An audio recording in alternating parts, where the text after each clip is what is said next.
तो आज हम कलरव कक्षा 5 पाठ 11 पढ़ेंगे, जो कि है मैं और हॉकी। हॉकी हमारे देश का राष्ट्रीय खेल है। इस खेल की ओलंपिक प्रतियोगिताओं में भारत प्रायः विजयी होता है। अंतर्राष्ट्रीय प्रतिष्ठा प्राप्त हॉकी खिलाड़ी कुंवर दिग्विजय सिंह बाबू ने हेलसिंकी यानी फिनलैंड में हुए हॉकी मैच का संस्मरणात्मक परिचय दिया है। बहुत से लोगों का ऐसा विचार है कि खेल-कूद में समय नष्ट होता है और स्वास्थ्य के लिए व्यायाम कर लिया जाए यही काफ़ी है, पर यह ठीक नहीं। खेल-कूद से स्वास्थ्य तो बनता ही है, साथ साथ मनुष्य कुछ ऐसे गुण भी सीखता है जिनका जीवन में विशेष महत्व होता है और जो व्यायाम से नहीं प्राप्त हो सकते, जैसे घमंड ना करना, हारने में साहस ना छोड़ना, दूसरे से चोट लग जाए तो उसे सहन कर लेना, विशेष ध्येय के लिए नियम पूर्वक कार्य करना आदि। लोग सफलता ना पाने पर साहस छोड़ बैठते हैं और दोबारा प्रयास नहीं करते, परंतु खिलाड़ी ऐसा नहीं करता। हार के बाद भी वह प्रयास करता रहता है कि हारी बाजी जीत लेता है। दृढ़ संकल्प द्वारा अपने देश की सेवा का मेरा स्वप्न उस दिन पूरा हुआ जिस दिन मैं हेलसिंकी यानी फिनलैंड के मैदान में अपनी हॉकी टीम को अंतर्राष्ट्रीय ओलंपिक में जिता सका। उस दिन के जन गण मन का मधुर वादन आज कई वर्ष के पश्चात भी मेरे कानों में गूंज रहा है। यूं तो खेल मेरे सारे कुटुंब को प्रिय है, परंतु यह कहना आवश्यक है कि मेरे पिता स्वर्गीय राय बहादुर रघुनाथ सिंह खेल में विशेष रुचि रखते थे। मेरे पास बहुत सी तस्वीरें हैं, जिनके साथ एक तस्वीर 2.5 साल की उम्र की है, जिसमें मैं हॉकी और बॉल के लिए बैठा हूँ। मेरा खेल का प्रारंभ बाराबंकी में हुआ। मेरे बड़ों का कहना है कि कमाई का काफ़ी पैसा मेरे घर के मोटरखाने का फाटक बनवाने में खर्च हुआ, क्योंकि वह हर महीने मेरी हॉकी की गेंद से टूटता था। कुछ ऐसी ही कहानी लखनऊ की कान्यकुब्ज कॉलेज में छात्रावास की दीवारें भी कहती हैं। मुझे यह आज तक ठीक से याद है कि जब मैं बाराबंकी से लखनऊ पढ़ने आया था तो मेरे सामान में सबसे अधिक हॉकी स्टिक की महत्ता थी। अपने कॉलेज की टीम में खेलने का मुझे उसी साल सौभाग्य प्राप्त हुआ। सन 1936 में मैं दिल्ली के एक टूर्नामेंट में खेलने गया, जिसमें देश के सुप्रसिद्ध खिलाड़ी मो हुसैन फुल बैक खेल रहे थे। उस दिन खेल पर मुझे एक सुंदर उपहार मिला। मेरे साहस और प्रयास बढ़ता गया। मेरी सदैव इच्छा होती रही कि किस प्रकार खेलूं कि जिससे इस खेल के सबसे उच्च स्तर पर पहुंच जाऊं। सन 1936 से 40 में मुझको अपने प्रदेश की ओर से खेलने का सौभाग्य प्राप्त हुआ। सन 1946 में मुझको पहली बार भारत की टीम की ओर से खेलने का अवसर मिला। उस समय पाकिस्तान और भारतवर्ष का विभाजन नहीं हुआ था। सन 1947 में सुप्रसिद्ध खिलाड़ी ध्यानचंद के नेतृत्व में मैं ईस्ट अफ्रीका गया और वहां स्थान स्थान पर कई मैच खेले और उनसे खेल के विषय में बहुत कुछ सीखा। द्वितीय महायुद्ध के पश्चात 1948 में मुझे लंदन में वर्ल्ड ओलंपिक में खेलने का सौभाग्य प्राप्त हुआ। इस खेल में पहली बार भारतवर्ष और इंग्लैंड दोनों ने अंतर्राष्ट्रीय हॉकी में भाग लिया।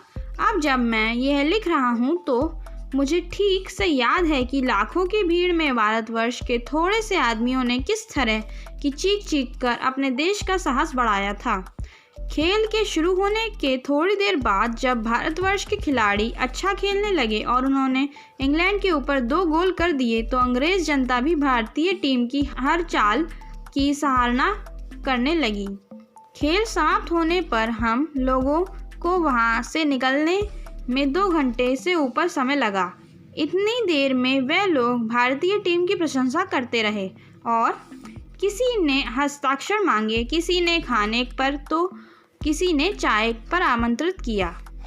सन 1952 में मेरी मनोकामना पूर्ण हुई। मेरे प्रयास तथा लगन को पुरस्कार मिला और मुझे भारतवर्ष की टीम का नेतृत्व करने का सुयोग मिला।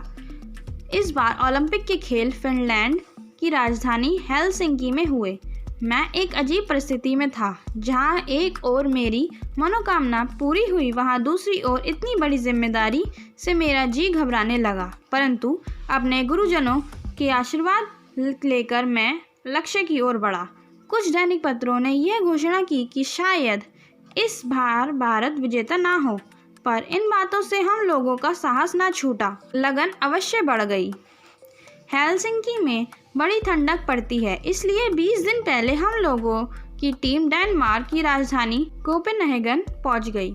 इसके पश्चात हम लोग हेलसिंकी पहुंचे। इस देश में एक अजीब बात है, गर्मी में वहाँ 20 घंटे दिन रहता है और 4 घंटे थोड़ा सा अंधेरा और रात। इसके विपरीत यहाँ जाड़े में लंबी रातें और छोटे दिन होते हैं। हम लोगों को परिस्थितियों के अनुसार अपने को ढालने में कुछ समय लगा। सेमीफाइनल में भारत का सामना ब्रिटेन से हुआ। ब्रिटेन के 1 गोल के विरुद्ध भारत ने 3 गोल किए और वह विजय घोषित हुआ। मुझे आज तक याद है कि सेमीफाइनल के बाद जो 2 दिन का अवकाश मुझे मिला वह किस तरह कटा, परंतु साहस और धैर्य ने साथ नहीं छोड़ा। फाइनल मैच में हमारी टीम का मुकाबला नीदरलैंड की टीम से हुआ। यद्यपि पहले से ही किसी के मन में संदेह नहीं रह गया था कि विजय श्री भारत को मिलेगी, तथापि नीदरलैंड की टीम ने प्रशंसनीय कौशल का प्रदर्शन किया। खेल आरंभ होने के 15 मिनट तक दोनों टीमों बराबर रहीं। इसके बाद हमारी टीम ने गोल करना शुरू किया और 15 मिनट के अंतराल पर उस पर 4 गोल किए।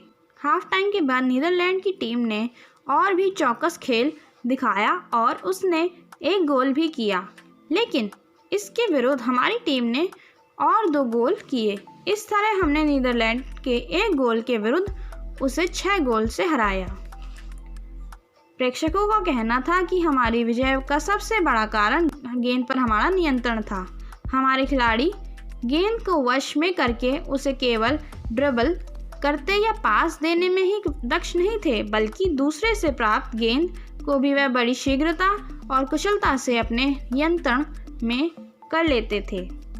उनमें यह भी कौशल था कि बहुत संकुचित स्थान में गेंद के साथ पैंतरेबाजी दिखा सकते थे।